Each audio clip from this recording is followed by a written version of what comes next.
ассалому алайкум бинандагони гиромӣ, нашри ҷамъбастии барномаи иттилоотии навидро мустақиман аз телевизиони Сафина манзуратон мегардонем. Дар студия Суҳробшоҳ Давлатзода.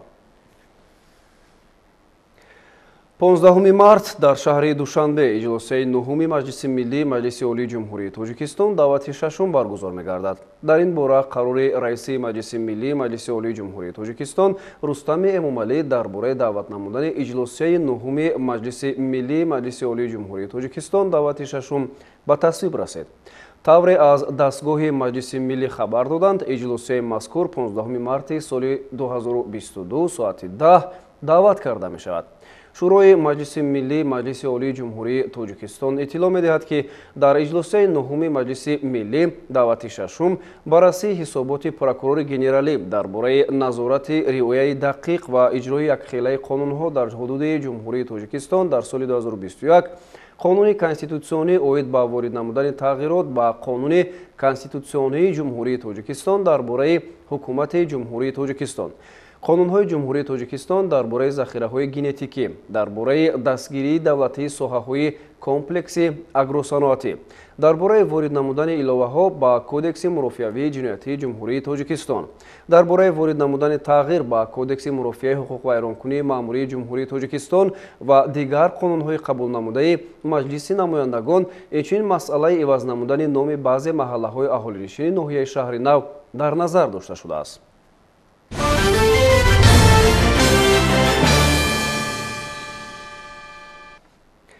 мавзӯи дигар. Дар шаҳри Хорух бо иштироки муовини раиси Ҳизби Халқи Демократии Тоҷикистон Хайринисо Юсуфӣ ва фаъолони ҳизб аз вилояти Мухтори Кӯҳистони Бадахшон ҷаласаи ҳизб доир гардид. Зимни ҳамоиш масъалаҳои марбут ба рушду инкишофи соҳаҳои алоҳидаи хоҷагии халқи вилоят ва татбиқи барномаҳои Ҳизби Халқи Демократии Тоҷикистон ҷиҳати шукуфоии бештари минтақа матраҳ гардид. ҷузъиёти бештар дар гузориши Хусият Худоёрбекзода. ҷаласаи расмии кормандону фаъолон ва ҳайати роҳбарикунандаи ин ҳизб дар маркази вилояти Мухтори Кӯҳистони Бадахшон шаҳри Хорух доир гардид, ки дар он бори дигар аз ҳадафҳои созандаю бунёдкоронаи Ҳизби Халқи Демократии Ҷумҳурии Тоҷикистон ибрози андеша баён гардид. қайд гардид, ки Ҳизби Халқи Демократии Тоҷикистон тӯли фаъолияти худ дар ҳар як шаҳру навоҳии мамлакат рисолати хешро ба иҷро расонида, ҳамеша бо мардум наздик буда, маҳз ҳизби мардумӣ мебошад. ҳифзи манфиатҳои мардуми оддӣ ҳадафи ҳамешагии ин ҳизб маҳсуб меёбад. раиси вилояти Мухтори Кӯҳистони Бадахшон Мирзонабод Алишир Худобердӣ ба сухан баромада ифтихороти бешеро аз фаъолияти самарабахши ин ҳизб баён намуд.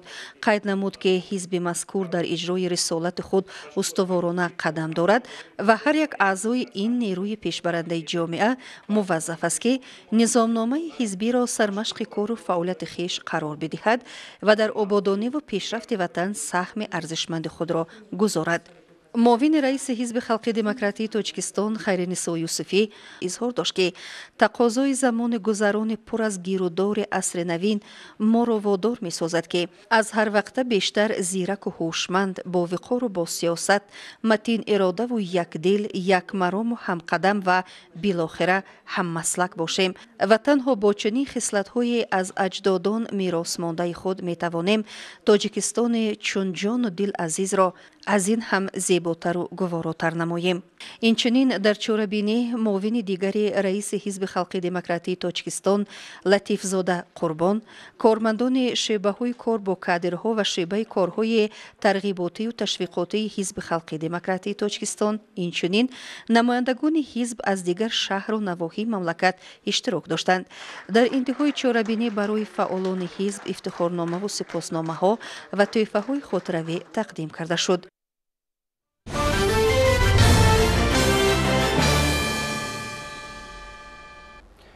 шаҳри Бӯстони вилояти Суғд аз минтақаҳои саноатии мамлакат маҳсуб ёфта сола сол зарфиятҳои истеҳсолӣ дар ин шаҳр рӯ ба рушд доранд.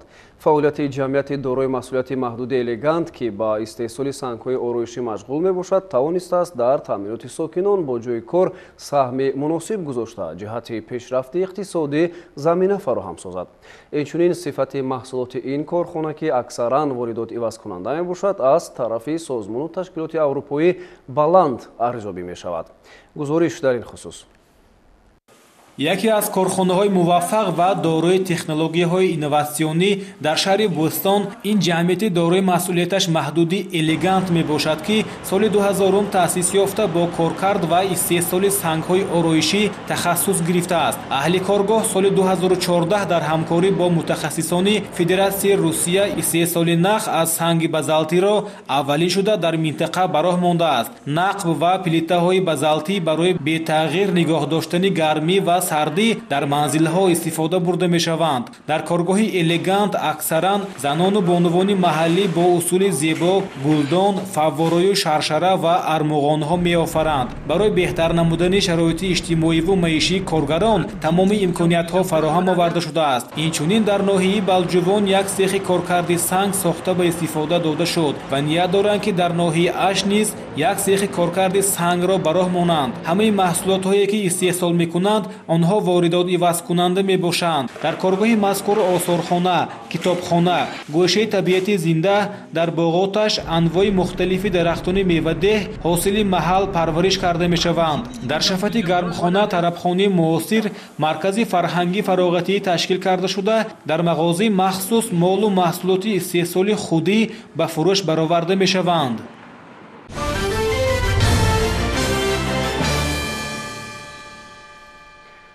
вобаста ба тавзеҳи бандҳои алоҳидаи паёми навбатӣ президенти ҷумҳурии Тоҷикистон ба Маҷлиси олӣ дар вазорату идора ва ташкилоту корхонаҳо ҳамоишҳо ҷараён доранд. ҳамин гуна як ҳамоиш бо иштироки намояндагони касбу кори гуногун дар шӯъбаи минтақавии Бонки Миллии Тоҷикистон дар шаҳри Кӯлоб баргузор гардид. нотиқон зимни баёни андешаҳо зикр доштанд ки бо татбиқи нишондодҳои ин ҳуҷҷат метавон бобати расидан ба зиндагии хӯрамона заминаи воқеӣ гузошт. дар шӯъбаи минтақавии Бонки Миллии Ҷумҳурии Тоҷикистон дар шаҳри Кӯлоб ҳамоиш доир гардид ки дар он раҳбарияти шӯъбаи мазкур, намояндаи мақомоти иҷроии ҳокимияти давлатии шаҳри Кӯлоб, роҳбарони ташкилотҳои қарзӣ дар минтақа фаъолият дошта, намояндагони нозироти андоз, раёсати молия, шӯъбаи маориф, тандурустӣ ва ҳифзи иҷтимоии аҳолӣ, раисони ҷамоатҳои деҳот, соҳибкорони маҳаллӣ ва нафақагирон иштирок карданд. дар ин ҳамоиш мавзӯъҳои дар паёми президенти мамлакат ироа гардида, андешидани тадбирҳои мушаххас ҷиҳати зиёд намудани қарзҳои имтиёзноки дарозмуҳлат, хусусан барои соҳибкорони истеҳсолӣ ва пешниҳод намудани маҳсулоти қарзӣ аз ҷониби намояндагони ташкилотҳои қарзӣ, андешидани чораҳои амалӣ ҷиҳати гузариши пурра ба ҳисоббаробаркунии ғайринақдӣ кортҳои пардохти бонкӣ мавриди баррасӣ қарор гирифтанд. дар шӯъбаи минтақаи Бонки Миллии Тоҷикистон дар шаҳри Кӯлоб ҷиҳати татбиқи қарори ҳукумати ҷумҳурии Тоҷикистон таҳти рақами 815 оид ба тадбирҳои вусъат бахшидани ҳисоббаробаркунии ғайринақдӣ тавассути корҳои пардохтии бонкӣ гурӯҳи корӣ созмон дода шудааст ва гурӯҳи корӣ мунтазам бо намояндагони нозироти андози шаҳри Кӯлоб ва инчунин дигар ноҳияҳои минтақа ҳамкорӣ доранд ва бояд қайд намуд ки то имрӯз аз ҷониби ташкилотҳои қарзӣ дар минтақа дар нуқтаҳои савдо, дорухонаҳо, нуқтаҳои фурӯши сӯзишворӣ, терминалҳои электронии ҳисоббаробаркунии ғайринақдӣ ба 69 адад насб карда шудааст ки ба аҳолӣ хидмат мерасонанд. роҳбарон ва намояндагони ташкилотҳои қарзӣ ки дар шаҳру ноҳияҳои минтақаи Кӯлоб фаъолият доранд, аз фаъолияти хеш ва маҳсулоти бонкӣ ба мизоҷон пешниҳодшуда сухан гуфтанд. онҳо тариқи роҳнамоӣ дар бораи қарзҳо, қарзҳои имтиёзнок ба соҳаҳои гуногуни хоҷагии халқ, пасгардидани фоизи қарз ва муҳлати пешниҳоди қарзро муаррифӣ карданд. инчунин дар ин ҳамоиш оид ба масъалаҳои стратегияи давлатии муқовимат бо коррупсия дар ҷумҳурии Тоҷикистон барои давраи солҳои 2030 ва корбарӣ дар самти иҷрои фармони президенти ҷумҳурии Тоҷикистон оид ба стратегияи муқовимат бо экстремизм ва терроризм барои солҳои 2021-2025 баррасӣ карда шуданд. ширинҷон Сафарзода, Сайфиддин Исмоилов аз шаҳри Кӯлоб барои барномаи Навид.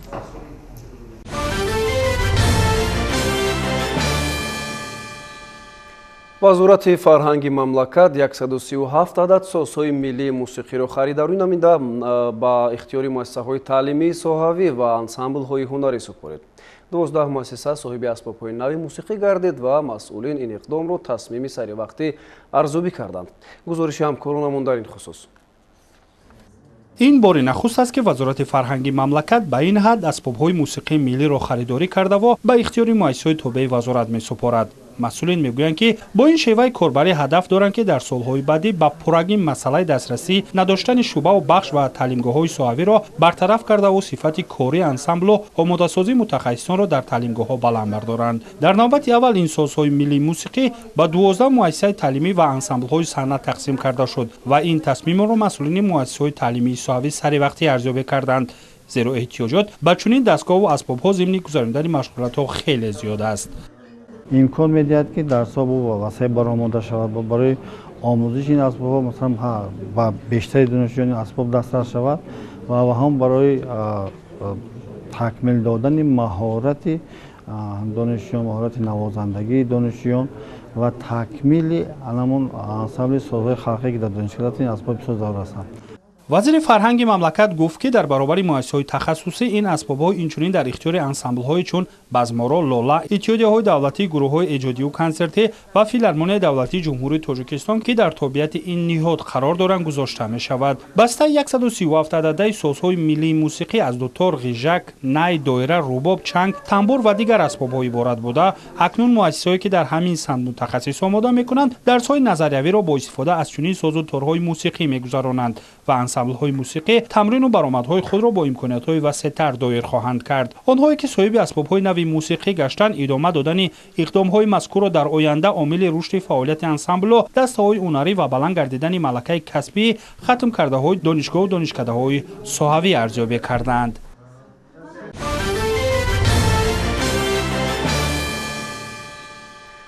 имрӯз фасли баҳор ки айёми рустану шукуфтанҳост расман ба Тоҷикистон ворид гардид. то ин дам кишоварзон кӯшиданд ки бо меҳнати садоқатмандона ҷиҳати гирифтани ҳосили фаровон донаи умед бикоранд. бо истифода аз ҳавои мусоид дар хоҷагиҳои деҳқонии вилояти Суғд кишти картошка ҷараён дорад. бо назардошти манфиати рушди соҳаи картошкапарварӣ имсол дар ҳамаи хоҷагиҳои деҳқонии шаҳри Конибодом майдони кишти картошка нисбат ба солҳои пешин зиёд карда шуд. тафсилоти бештари мавзӯъ дар матлаби навбатии барнома. дар асоси маълумоти масъулини риёсати кишоварзии шаҳри Конибодом соли ҷорӣ дар заминҳои хоҷагиҳои деҳқонии ҷамоати деҳоти шаҳр кишти картошка дар майдони 170 гектар ба нақша гирифта шуда ҳамарӯза 14,1 гектар ва аз оғози кор дар майдони 55,4 гектар кишти картошкаи барвақтӣ гузаронида шудааст.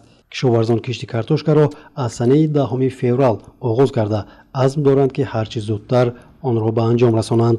аз рӯи нақша 12 гектар кишти картошка бояд мо то санаи 5 марти гузаронида шавад. аллакай мо кишти картошкаро мона чӣ хеле ки дида истодед сар карда 4 гектар кишти картошка то ҳамин рӯз гузаронида шуда ва мо ҳаракат мекунем ки то санаи 1 март боқимондаро ба итмом расонем. хоҷагии мо асосан хоҷагии тухмипарвар буда асоси зироати мо ин кишти пахта мебошад. дар соли 2021 хоҷагӣ ба 354 гектар кишти пахта гузаронида аз он 1013 тонна пахта истеҳсол карда шуд ки ҳосилнокии он ба 28,6 центнер баробар мебошад. айни замон дар ҳудуди заминҳои ҷамъияти саҳомӣ ба номи Энаҷон Бойматови шаҳри Конибодом маъракаи кишти картошка бо маром идома дошта хоҷагидорон нақша доранд ки дар майдони 12 гектар картошка кишт кунанд. то имрӯз бошад беш аз 50% корҳо дар ин самт ба анҷом расонида шудааст.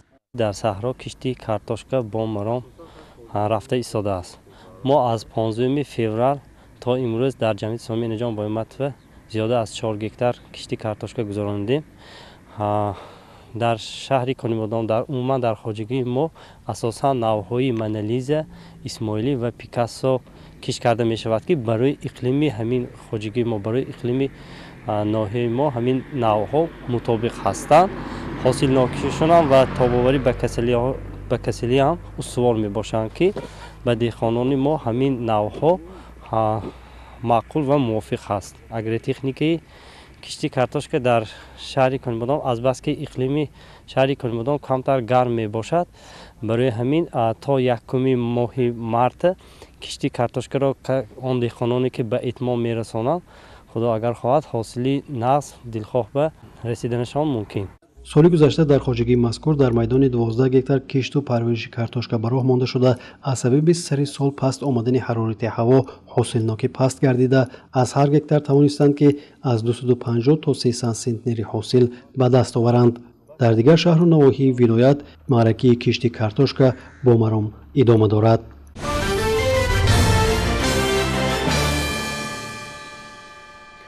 маркази миллии тестӣ назди президенти ҷумҳурии Тоҷикистон марҳалаи асосӣ ба қайдгирии довталабонро барои иштирок дар имтиҳонҳои марказонидаи дохилшавӣ ба муассисаҳои таълимии таҳсилоти миёна ва олии касбӣ дар соли 2022 оғоз намуд. ба иттилои масъулин, марҳилаи асосӣ ба қайдгирии довталабон шурӯъ аз имрӯз то 15 апрел идома ёфта, хоҳишмандон метавонанд дар ин муҳлат аз қайд гузаранд. тафсилоти бештар дар гузориши ҳамкорони мо. шурӯъ аз 1 март марҳилаи асосии ба қайдгирии довталабон барои иштирок дар имтиҳонҳои марказонидаи дохилшавӣ ба муассисаҳои таҳсилоти миёна ва олии касбӣ оғоз гардид. мувофиқи нақша дар низоми имтиҳонҳои марказонидаи дохилшавӣ 2022 дар 34 шаҳру ноҳияи интихобшудаи ҷумҳурӣ 40 нуқтаи ба қайдгирии доимо амалкунанда бо теъдоди 142 истгоҳи корӣ ва дар 26 шаҳру ноҳияи дигар нуқтаҳои сайёри ба қайдгирӣ аз тарафи маркази миллии тестӣ таъсис дода шудааст. марҳилаи асосии ба қайдгирӣ то 15 апрел идома ёфта, дар ин муҳлат хоҳишмандоне ки тибқи тартиби муқаррар гардида барои иштирок дар имтиҳонҳои марказонидаи дохилшавӣ ҳуқуқ доранд, новбаста аз муассисаҳои таълимии интихоб кардаашон метавонанд ба яке аз нуқтаҳои ба қайдгирӣ барояшон наздик ё мувофиқ ҳозир шуда бо пешниҳоди ҳуҷҷатҳои зарурӣ аз қайд гузаранд. дар тартиби ба қайдгирии довталабон ягон тағйирот ба амал наомадааст.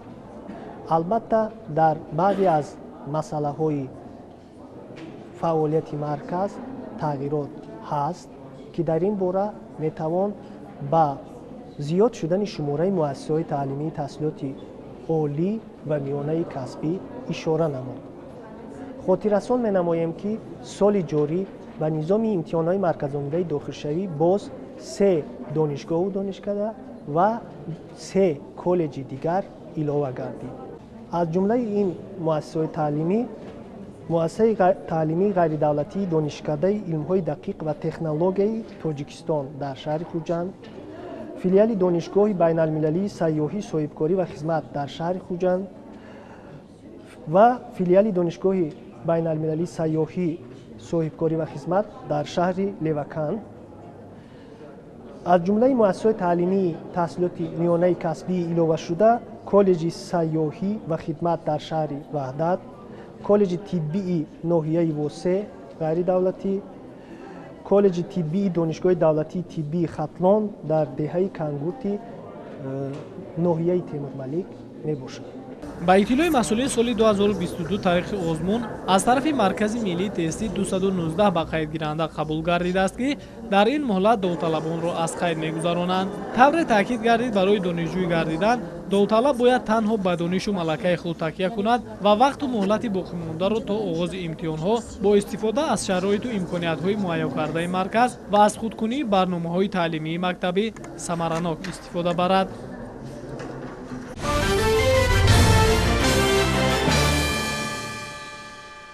таҳлилҳо собит месозанд, ки баъд аз таъсис ёфтани маркази миллии тестӣ назди президенти ҷумҳурии Тоҷикистон ва ба роҳ мондани имтиҳони қабули довталабон ба муассисаҳои оливу миёнаи махсуси кишвар шаффофият таъмин шуда, беҳтаринҳо метавонанд соҳиби номи донишҷӯ гарданд.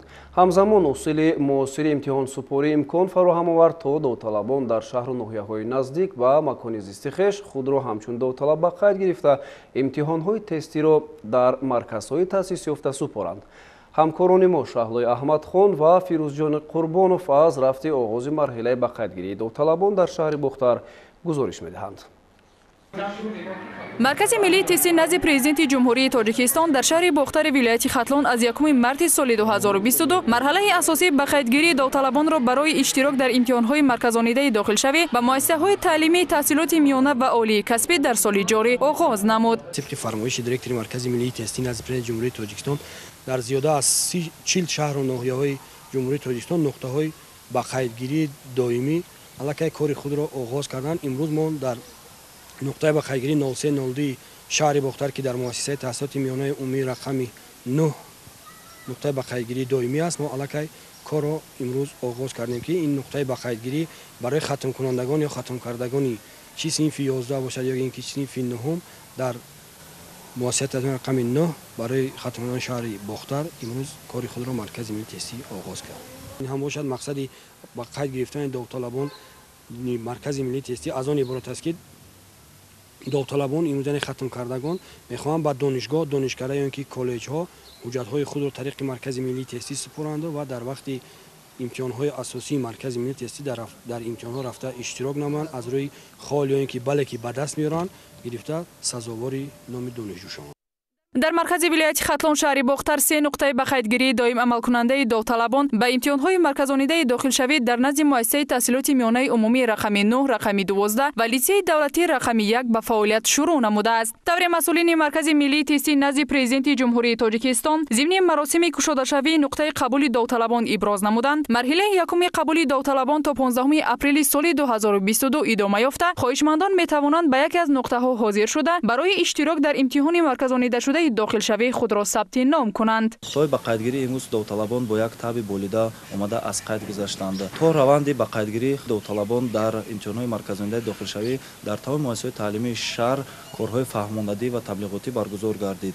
дар тамоми муассисаҳои таълимии шаҳр бо падару модарон ва хатмкунандагон инчунин омӯзгорон доир ба анами нозукиҳои маркази миллии тестӣ вохӯриҳо ва корҳои таблиғотӣ доир намудем. ба қайдгирӣ дар имтиҳонҳои марказонидаи дохилшавӣ озод мебошад. ҳар як довталаб ҳуқуқи озодона интихоб кардани ихтисосҳо, шакли таҳсил ва намуди таҳсилро доранд. имрӯз рӯзи аввали ба қайдгирии довталабон дар маркази миллии тестӣ мебошад ки ман аз ноҳияи вахш ба ин нуқтаи ба қайдгирӣ омада худро ба қайд гирифтани мо хонандагон шукрона аз он дорем ки барои мо ин гуна имкониятҳо фароҳам оварда шудааст ки мо бе дахолати шахси дигар аз рӯи интихоби дилхоҳ ихтисос ба донишгоҳу донишкадаҳои олии ҷумҳурӣ дохил гардем. аз лаҳзаҳои оғози фаъолияти нуқтаҳои ба қайдгирии довталабон мушоҳида мешавад ки хатмкунандагони муассисаҳои таҳсилоти миёнаи умумии шаҳру ноҳияҳои минтақа бо итминон аз шаффофияти имтиҳонҳо тавассути маркази миллии тестӣ ҷиҳати дохил шудан ба муассисаҳои олии кишвар таваҷҷӯҳи зиёд доранд. натиҷаи ҳамин аст ки дар рӯзи аввали маросими ба қайдгирӣ аз муассисаҳои таълимии шаҳру ноҳияҳои минтақаи бохтар аллакай зиёда аз 150 нафар ба нуқтаҳои муайяншуда ҳозир шуда бо интихоби ихтисосҳои писандида худро расман дар маркази миллии тестӣ номнавис намуданд. гузориши шаҳлои аҳмадхон фирӯзҷон қурбонов барои барномаи иттилооти навид аз шаҳри бохтар.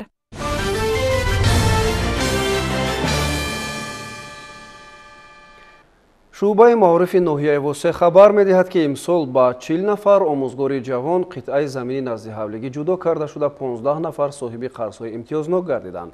бо мақсади омӯзиши таҷрибаи ҳамдигар, баланд бардоштани сатҳу сифати таҳсилот, боло бурдани завқу рағбати хонандагон ба омӯзиши фанҳои риёзӣ, дақиқтабӣ ва технологияҳои иттилоотӣ ва аз худ кардани забонҳои хориҷӣ дар ноҳия ҳамоишҳои омӯзишӣ баргузор карда мешаванд. ҷузъиёти бештари мавзӯъ дар матлаби Хоҷа Назриев. ҷамшеджони Мирзоалӣ омӯзгори ҷавон аст. ӯ муаллими фани химия буда дар гимназияи давлатии ноҳияи Восе соли сеюми кориаш мебошад. дар ин муддат ӯ ҳамчун омӯзгори ҷавон пайваста кӯшиш намудааст ки ҳар як машғулияти дарсиашро мисли имрӯз бо воситаҳои аёнӣ истифода аз доска электронӣ бо шогирдон шавқовар ва фаҳмо гузаронда бо рафтор ва гуфтори нек дар дили даҳҳо нафар шогирдон мери ин касбро ҷо намояд. имрӯзҳо мо кӯшиш намудааистем ки хонандагони мо дар баробари дарсҳои хуб ва шавқманд гузаронданамон шогирдони мо дар арсаи вилоятӣ сазовори ҷойҳо гарданд ва роҳат ба ҷумҳурӣ гирифтанд.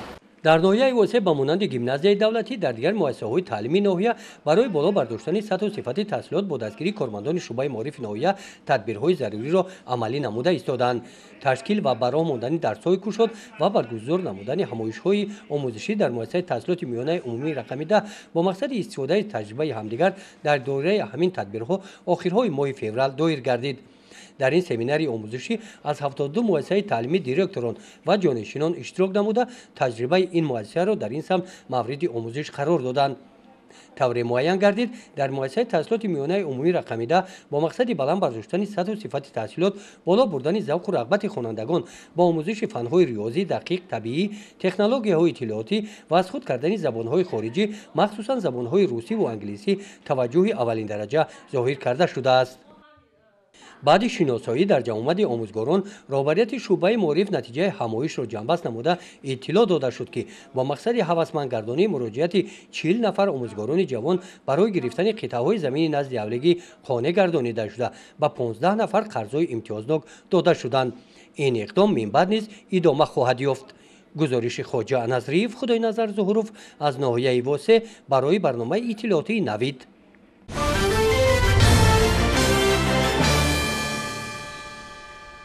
تайёр намудани мутахассиси соҳибтаҷриба ва рақобатпазир дар бозори меҳнат барои рушди деҳот, сайёҳӣ ва тарбияи арзандаи насли наврас ҳадафи асосии ҳайати омӯзгорони коллеҷи сайёҳӣ ва хидмати шаҳри ваҳдат маҳсуб меёбад. дар ҳамин замина як гурӯҳ толибилмони синфҳои 9 ва 11 муассисаҳои таҳсилоти миёнаи умумии шаҳри ваҳдат аз шароит ва имкониятҳои коллеҷи мазкур дидан намуданд. гузориш дар ин бора.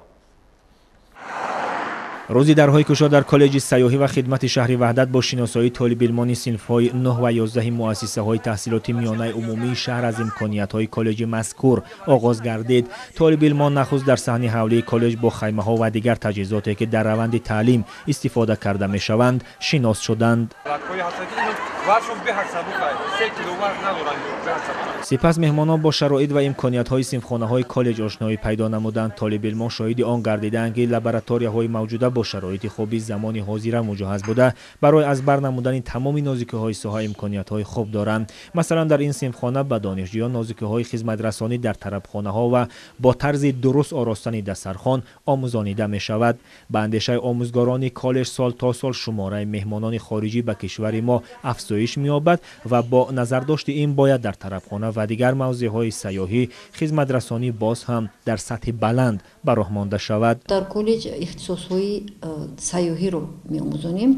این اختصاص‌ها اقتصادیات در ساحه سیاحی، اقتصادیات در ساحه طرفخانگی، اقتصادیات در ساحه مهمانخانگی. کالج مذکور در منطقه سیاحی رامیت شهر وحدت جایگیر بوده. دارای 23 صنفخانه، کتابخانه با دارای بیش از 2500 ادبیات، بنگاه طبی، 4 آزمایشگاه مجهز با شرایط لازمه و دیگر امکانیت‌های بهتری میباشد. برای آموزانیدن نازکی‌های کسبی به تعلیم گیرندگان آموزگاران با تجربه فعالیت می‌نمایند. ما امروز به کالج سیاحی شهر وحدت آمده از اینجا دیدن نمودیم. اینجا کورس های کوتاه مدت دارد، مثال قنادی، دوزندگی.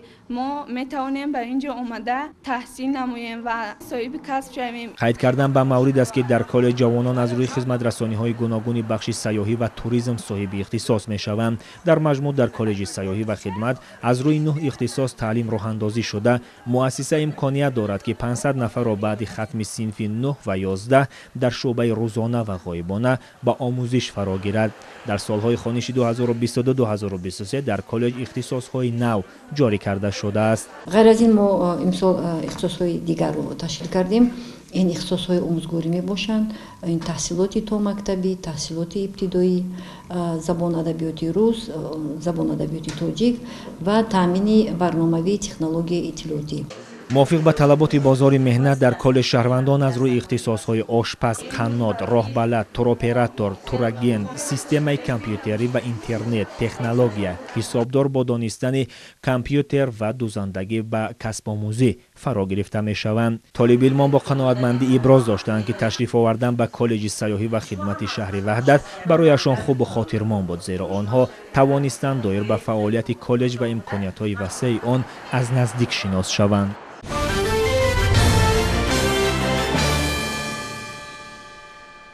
даври минтақавии фестивали ҷумҳуриявии телевизионии ҳаҷвнигорон таҳти унвони биё бо ҳам бихандем дар шаҳри Кӯлоб ҳаваскорони як қатор шаҳру ноҳияҳои гирду атрофро ба ҳам овард. баргузории фестивал собит сохт ки имрӯз дар байни сокинон чеҳраҳои кашфнашудаи санъату ҳунар хеле зиёд аст. ҳамкорони мо дар ҳамин хусус иттилои бештар доранд. даври минтақавии фестивали ҷумҳуриявии телевизионии ҳаҷвнигорон таҳти унвони биё бо ҳам бихандем дар қасри фарҳанги шаҳри Кӯлоб баргузор гардид. ёдрас мешавем ки дар даври аввали фестивал ки дар 10 шаҳру ноҳияҳои минтақаи Кӯлоб баргузор гардида буд, ҳайати ҳакамони озмун ба ҳаҷвнигорони шаҳри Кӯлоб ноҳияҳои Муъминободу Данғара барои иштирок дар даври минтақавӣ роҳхат дода буданд. фестивал аз 7 номинатсия иборат буда ҳаҷвнигорони шаҳри Кӯлоб ва ноҳияҳои Данғараи Муъминобод дар он бо маҳорати баланд баромад карданд. вобаста ба талаботи озмун иштирокчиён бояд аз ҳисоби санъаткорони касбӣ не аз ҳисоби ҳаваскорон бошанд. мақсади баргузории фестивали ҷумҳуриявии телевизионии биё бо ҳам бихандемро раиси ҳакамони озмун шарҳ дод. мақсад аз баргузории фестивал дарёфти чеҳраҳои нав бо ҳамин тариқ тарғибу тарбияи насли наврас дар соҳаи фарҳанг мебошад. риояи оинномаи фестивал ва дар ҳама номинатсияҳо пешниҳод кардани ҳунару маҳорати ҳаҷвнигорони шаҳри Кӯлоб ва ноҳияҳои Данғараи Муъминобод аз ҷониби ҳакамон хуб пазируфта шуда, баъди ҳунарнамоии ҳаҷвнигорони дигар шаҳру ноҳияҳо ғолибон муайян ва ба даври ҷумҳуриявӣ роҳхат дода мешаванд. ширинҷон Сафарзода, Сайфиддин Исмоилов аз шаҳри Кӯлоб барои барномаи Навид.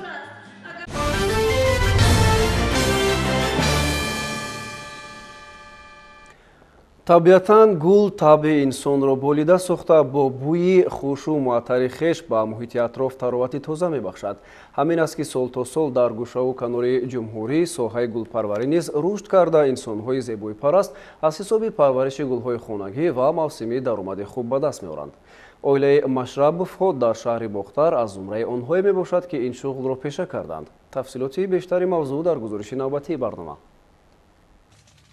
ин бонуи гулпарвар Матлуба Машрапова сокини шаҳри Бохтар аст. ӯ беш аз 60 сол дошта нисфи умрашро ба парвариш ва нигоҳбини гулу фароҳам овардани зебоӣ бахшидааст. гулпарвариро холаи Матлуба замони шуғли худ интихоб мекунад ки келон шуда ба хонадони Машраповҳо меояд. яъне гулпарварӣ шуғлест ки ба ӯ ва фарзандон аз шавҳар ва хусур мерос мондааст. ба нақли ин бонуи зебои дӯст маҳз пешаи гулпарвариро интихоб карданаш буд ки 5 писар ва 1 духтари хонаро баъд аз сари шавҳар хононду соҳиби хонаю дар кард. тобистонда гирифта заминда атроска мекунам, баъд пирамохта гирифта твакода мешнонам,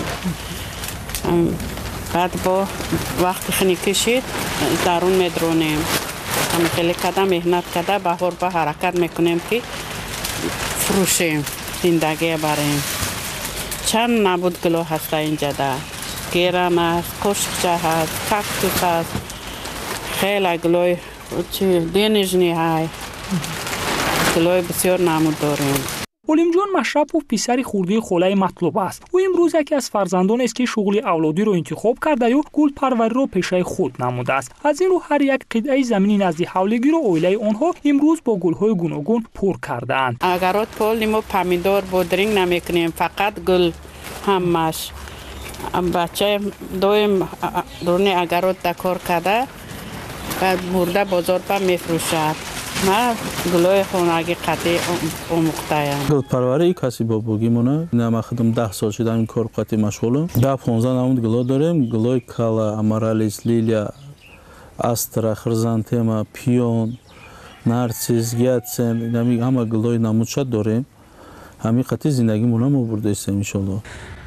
қариб назди ҳавлии дилхо оилаи гулпарвару ҳамин гуна гулҳои зебои мавсимию доимӣ оро медиҳад. ҳамин аст ки баробари ворид гаштан ба хонаи оилаи Машраповҳо касро пеш аз ҳама бӯи муаттари гулҳои рангоранг ва накату зебоӣ истиқбол мегирад.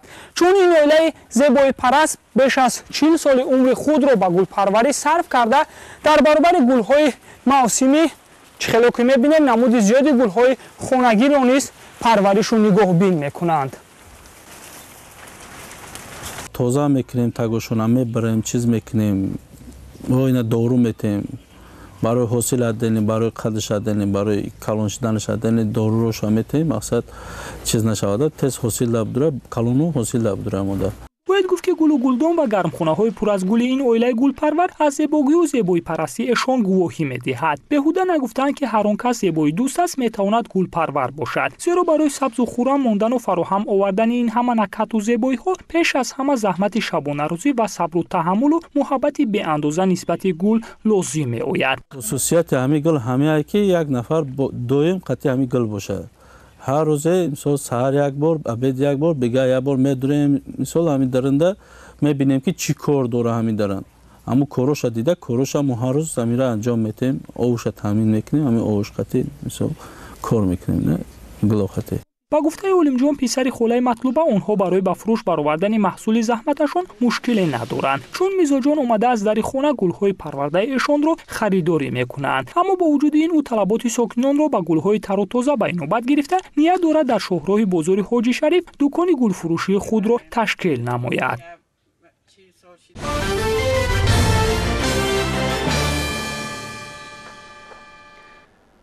хабарҳо аз хориҷи кишвар. дар Бразилия оқибатҳои офати табииро бартараф мекунанд. мувофиқи иттилои охир шумораи ҳалокшудагон бар асари ярчфароӣ ва обхезӣ дар шаҳри Петрополиси ин кишвар аз 200 нафар убур намудааст. тирпарони дар шаҳри Сакраментои амрико бошад 4 кушта бар ҷой гузошт. шарҳи ин ва чанд хабари дигар дар таҳияи ҳамкорони мо. шумораи қурбониёни ярчфароӣ ва обхезӣ дар шаҳри Петрополиси Бразилия ба 204 нафар расид. як рӯз пеш дар бораи марги 195 нафар маълумот дода мешуд. 51 нафар то ҳол беному нишон арзёбӣ мешаванд. дар рӯзи 9-уми амалиёти ҷустуҷӯи наҷотдиҳӣ шамоли сахт ва боронҳои шадид ба кори наҷотбахшон монеа пеш овардааст. мақомоти дахлдор дар бораи қариб 190 ҳолати ярчфароӣ ва 230 ҳодисаи хурди техногенӣ маълумот нашр намуданд. мақомоти шаҳри Петрополис ки рӯзи 15 феврал дар ин ҷо дар давоми 6 соат 260 мм борон борида буд, мотам эълон карда вазъияти фавқулода ҷорӣ намуданд. гуфта мешавад ки дар Бразилия боридани боронҳои мавсимӣ ҳодисаи маъмулист, аммо боришоте ки ин навбат дар минтақаҳои кӯҳӣ ба амал омад дар 90 соли охир бесобиқа мебошад. мутахассисон мегӯянд ки офатҳои табиӣ нишон медиҳанд ки Бразилия аллакай бо таъсири тағйирёбии иқлим рӯбарӯ шудааст. тибқи иттилои пажӯҳишгоҳи энергетикӣ ва муҳити зисти донишгоҳи Сан-Паулу, боришоти зиёд дар баробари дигар ҳодисаҳои шадид дар Бразилия аз қабили мавҷи гармои шадид ва хунукӣ дар иёлотҳои Рио Гранде ду Сул ва Санта Катарина аз зиёд шудани шиддати ҳодисаҳои табиӣ ки оқибатҳои тағйирёбии иқлим аст дарак медиҳад.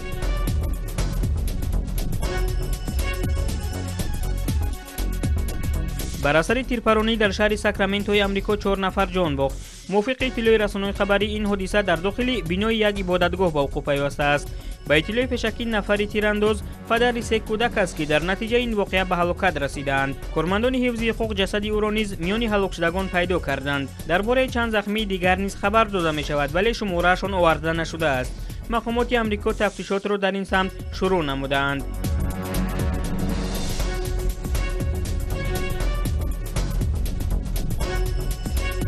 намоишгоҳи байналмилалии санъати муосири Аркут дубора дар шаҳри Мадриди Испания кушода шуд. ба иттилои ташкилкунандагон имсол намояндагони 209 нигорисон аз 30 давлати дунё экспонатҳояшонро ба пойтахти Испания оварданд.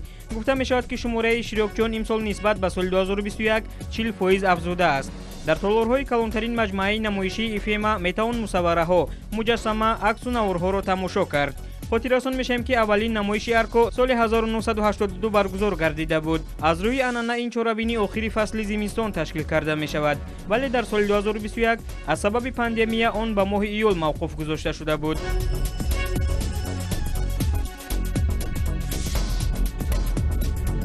расо 50 сол пештар нахустнамоиши филми Падархон баргузор гашта буд.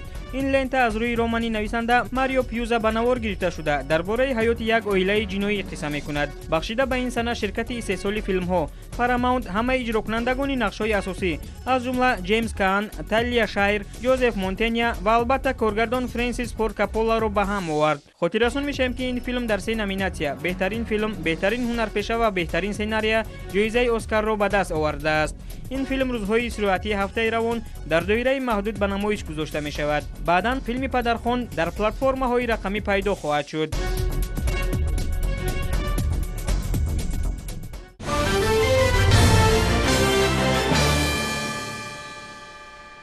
роҳбарияти дастаи футболи Истаравшан ба хотири пешсафӣ дар Тоҷикистон ва берун аз он кӯшиш ба харҷ медиҳанд. Бо ин мақсад даста бо ширкати Паримач Тоҷикистон шартномаи ҳамкориро ба